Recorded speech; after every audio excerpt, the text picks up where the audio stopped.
Witam wszystkich na moim kanale YouTube, jestem Grzegorz Gruca, a w tym filmiku pokażę Wam, jak wykonałem podłogowe ogrzewanie w łazience. To ogrzewanie będzie podłączone do zasilania od grzejnika. To ogrzewanie będę chciał używać z piecem kondensującym, który na wyjściu będzie miał tam maksymalnie 45 stopni i dodatkowo piec będzie chodził w trybie stałej temperatury wody w obiegu. Chodzi o to, że nie będzie on się włączał, jak temperatura spadnie w pomieszczeniu, tylko cały układ będzie regulowany termostatami przy grzejniku i przy tym ogrzewaniu podłogowym. No i w skrócie będzie to pracowało w ten sposób, że jeżeli woda w układzie tym do podgrzewania spadnie, no to piec od razu się włączy i będzie próbował utrzymać stałą temperaturę w obiegu. A ile grzejniki odbiorą sobie tego ciepła, będzie zależało od tego, jak będzie nastawiony termostat. Jeżeli wiecie, jak można lepiej zasterować piecem gazowym centralnego ogrzewania, no to proszę napiszcie mi w komentarzu, będę bardzo wdzięczny. Przy tego typu instalacji opartej na zaworze RTL trzeba zasięgnąć opinii specjalisty, który potwierdzi Wam, że macie odpowiedni przepływ wody w instalacji centralnego ogrzewania, temperatura w tej instalacji nie jest zbyt wysoka, czy pomieszczenie, w którym chcecie zamontować to ogrzewanie podłogowe, nie jest zbyt duże na właśnie zawór RTL. Dostaniecie też listę części zakupową potrzebną do zbudowania tego ogrzewania.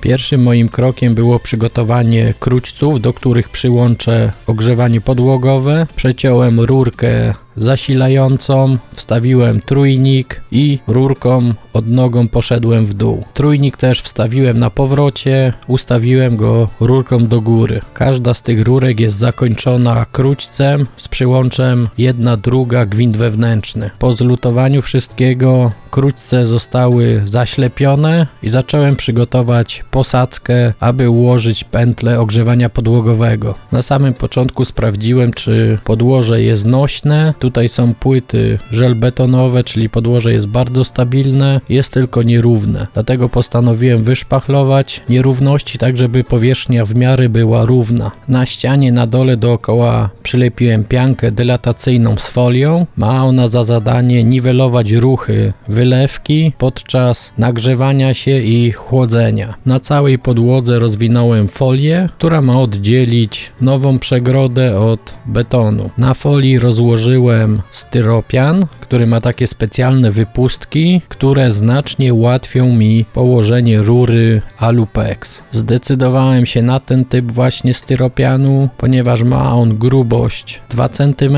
Dodatkowo ta rurka nie leży na styropianie, tylko jest duża szansa, że ten beton wpłynie pod rurkę, zapewniając większą powierzchnię styku rurki z betonem, co zwiększy przekazywanie ciepła do betonu, a co za tym idzie, polepszy sprawność tego ogrzewania podłogowego. Po rozłożeniu styropianu zacząłem układać rurkę. Od razu tutaj mówię, nie miałem żadnego projektu. Rurki nie położyłem pod toaletą, nie położyłem pod prysznicem i nie położyłem pod zlewozmywakiem. Do rozwijania właśnie takich rurek, z którego układa się ogrzewanie podłogowe, dobrze jest mieć taki rozwijacz do rurek. Do wykonania pętli ogrzewania podłogowego użyłem rurkę Alupex firmy TC. Średnica rurki zewnętrznej to jest 17 mm. Po zgięciu taka rurka zachowuje swój kształt, ponieważ jest w osłonie aluminiowej. Na samym początku zostawiłem kawałek rurki troszkę dłuższej niż potrzebuję przy zasilaniu i zacząłem układać tą rurkę. Odległości między rurkami to będzie 10 cm, czyli robiąc pętlę, trzeba tą pętlę, gdy już zrobimy jeden jak gdyby pełny okrąg, układać dalej w odległości tej rurki, która już jest ułożona, w odległości 20 cm. I potem na środku, jak zawrócimy całą pętlę, no to właśnie między tymi 20 cm odległości między rurkami możemy ułożyć powrotną rurkę, która wraca nam pod sterownik RTL. Sterownik RTL sprawdza temperaturę na powrocie i dzięki termostatowi możemy wyregulować sobie temperaturę ogrzewania podłogowego. Żeby podczas chodzenia te rurki się nie wypinały z tego styropianu, w niektórych miejscach przycisnąłem je workiem zaprawy. Przed przystąpieniem w ogóle do robienia wylewki zrobiłem test, czy w ogóle ta instalacja będzie działać. Warto zrobić taki test. Po pierwsze sprawdzić, czy wszystko jest szczelne, po drugie, czy ta pętla grzeje. Do zbudowania tej pętli, którą widzicie, użyłem 55 metrów rurki. Jeżeli chodzi o ten typ ogrzewania podłogowego z zaworem RTL, no to musicie dokładnie przeczytać w instrukcji od takiego zaworu, jak długa może być pętla, ponieważ są to rozwiązania do małych pomieszczeń. Pomieszczenie, w którym wykonuję to ogrzewanie podłogowe, jest to łazienka, dlatego wylewka nad tym ogrzewaniem musi być z materiału, który w razie czego akceptuje wodę. W moim przypadku do wykonania wylewki nad tym ogrzewaniem podłogowym użyłem wylewki na bazie cementu. Jest to Postar 20. Żeby ta wylewka mi nie pękała, dodatkowo zazbroiłem to drutem o oczku 10 na 10 cm i średnica druta 3 mm.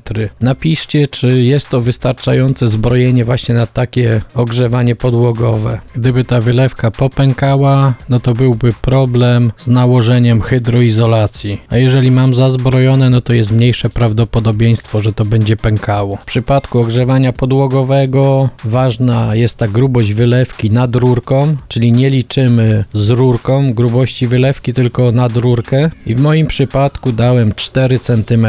W każdym materiale, którego będziecie używać, będziecie mieli napisane, jak gruba musi być wylewka nad ogrzewaniem podłogowym. Jeżeli chodzi o tą zaprawę cementową Postar 20, no to przygotowałem sobie pojemnik po unigruncie, zaznaczyłem kreską, ile trzeba wody lać i teraz już nie musiałem odmierzać, ile tej wody ma być, tylko lałem do kreski. I to była porcja wody na jeden worek 25-kilowy. Jeżeli chodzi o te wylewki cementowe, no to są one dość gęste i trzeba wyrównywać je przy pomocy 2 listew i łaty. Jak to zrobić? Ja ustawiłem do lasera łaty i po łatach ściągałem nadmiar tego betonu. Oczywiście ta wylewka nie jest tak idealna jak po samopoziomującej, ale jest akceptowalna na przykład do ułożenia płytek. Żeby nie zalać nóżek stelaża podtynkowego, no to przykręciłem kawałek płyty kartonowo-gipsowej. Po wykonaniu wylewki odczekałem odpowiednią ilość czasu, tak żeby można było wejść na tą wylewkę i rozłożyłem na niej folię, żeby powoli ta wylewka skła. Jeżeli nie rozłożymy folii na wylewce, no to trzeba dość często zraszać tą powierzchnię, tak żeby ta wylewka powoli skła. W karcie materiału znajdziecie też informacje, jak długo ta wylewka musi sknąć przed uruchomieniem ogrzewania podłogowego. I tutaj można powiedzieć, to ogrzewanie podłogowe jest wykonane, co dalej się z tym działo, czyli jaką użyłem hydroizolację, jak układałem płytki na tym ogrzewaniu podłogowym, dowiecie się z innych moich filmów. Jeżeli chodzi o to ogrzewanie podłogowe, no to robiłem go pierwszy raz, dlatego napiszcie w komentarzu, jak zauważyliście jakieś błędy, co można by było poprawić, tak żebym na przyszłość wiedział. Będę bardzo wdzięczny za rady. To tyle w tym filmiku. Zapraszam na inne moje filmy i do zasubskrybowania mojego kanału. Cześć!